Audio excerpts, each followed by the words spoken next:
Michael J. Fox, then 64 years old, fell unconscious on a chilly tile floor in the kitchen of his Manhattan apartment one morning. The once confident man had to crawl inch by inch to his phone in order to call for help in the span of a few seconds. At that very second, Michael came to terms with a reality that he had attempted to ignore for over 30 years in the music industry. During Michael J. Fox's prime, when he was 29 years old, the devastating diagnosis of Parkinson's illness was conveyed by the doctors.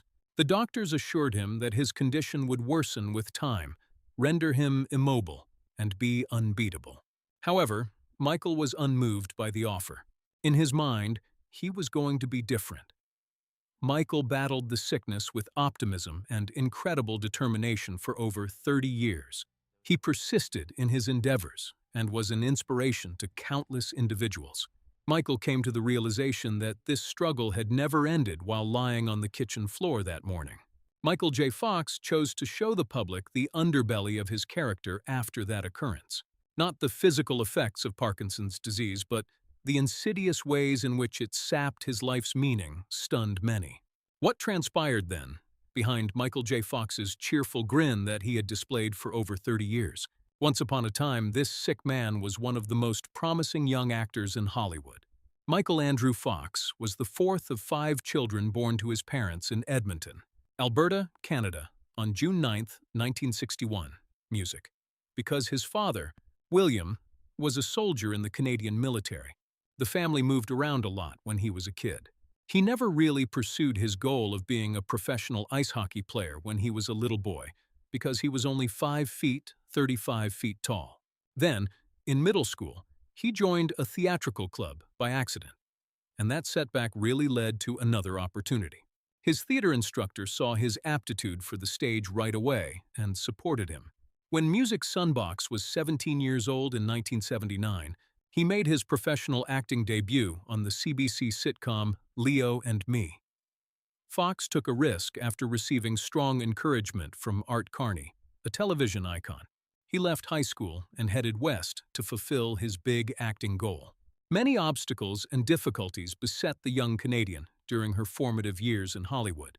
After numerous unsuccessful auditions, small parts, and rejections, Fox began to question his decision. But in 1982, he got his big break when he played Alex P. Heaton on the musical comedy series Family Ties. The part was offered to Matthew Broderick at first, but it was ultimately given to Fox.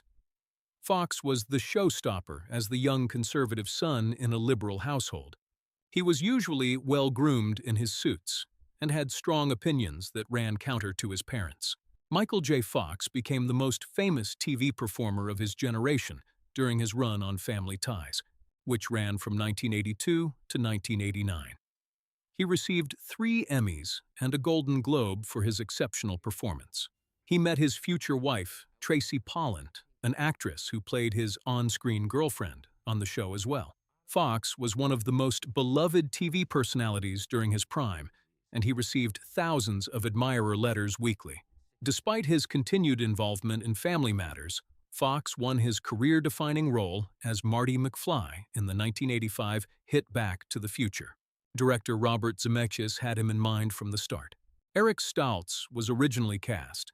However, he was later replaced due to his hectic filming schedule. During this time, Fox's famous work schedule became a reality thanks to a particular agreement that allowed him to juggle both projects. For the sake of both the film and the sitcom, Michael put in 24-hour days. All that tremendous labor and sacrifice was worthwhile. An international phenomenon, Back to the Future, swept the film industry in 1985. The iconic red puffer vest and skateboarder Marty McFly song become a part of popular culture. Teen Wolf also had a breakout year that year, catapulting Michael J. Fox from TV star to international teen idol. He was at the height of his career in the 80s and 90s. In a string of successful films, Michael was in Doc Hollywood, Bright Lights, Big City, The Secret of My Success, and Casualties of War. He achieved stardom, fortune, and social standing that most people only fantasize about, and he became one of Hollywood's most in-demand performers. A terrible reality slowly came to light, and altered Michael J. Fox's life irrevocably at a period when the whole entertainment industry lusted for his successful profession, devoted wife, and apparently ideal future. In November of 1990, at the peak of his career with Back to the Future and Family Ties, Michael J. Fox was 29 years old. So began it all. After a wild night of drinking with music co-star Woody Harrelson, he woke up on set of Doc Hollywood to find his pinky finger trembling violently. His initial assumption was that it was simply the oral aftermath of a particularly bad hangover. The shaking, however, persisted. He saw a physician in 1991, and the unusual degenerative neurological illness known as early-onset Parkinson's was confirmed. To a famous person, the doctor's words, early onset, progressive, degenerative, incurable, and very rare, sounded like a death sentence. At that same moment, it started to sink in that the diagnosis he'd received was the last thing a young star in the prime of his career ever anticipated. Michael J. Fox decided to keep fighting despite the fact that he was up against an almost impossible opponent. Later on, that story of perseverance inspired millions of people all around the globe. The diagnosis that altered Michael J. Fox's life came when he was just 29 years old. Most cases of Parkinson's disease occur in the elderly. It was thus exceedingly unusual for a young superstar to develop while he was at the height of his career. There was no cure, the doctors informed him straight. At the very end, there would be no triumph. There would be the inevitable worsening of the illness. But Michael just wouldn't have it. He was adamant about keeping the truth from everyone and refused to accept that his destiny had already been sealed. Michael led two lives simultaneously for a long time afterward. When he was in front of an audience, he maintained his vivacity, humor, and vitality. Even when his sickness became more apparent, he worked tirelessly behind the scenes to manage it. To conceal his trembling hands, he picked up little musical tricks. He was always shifting his weight or clinging on something to keep himself steady. Unbeknownst to anyone, these seemingly involuntary motions were actually a covert conflict. Michael kept performing non-stop for 7 years after his illness, which is quite remarkable. Running, leaping, and acting out situations, he worked with the same ferocity as when he was playing music. People watching had no clue what was going on.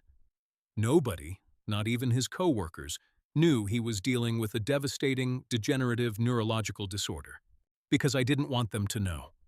Week after week, he continued to stride onto the stage and perform for thousands of people as if nothing was wrong.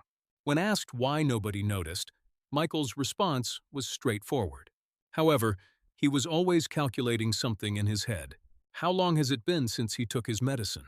When will its effects fade? What if you experienced symptoms while filming a lengthy take or performing live? He was often anxious.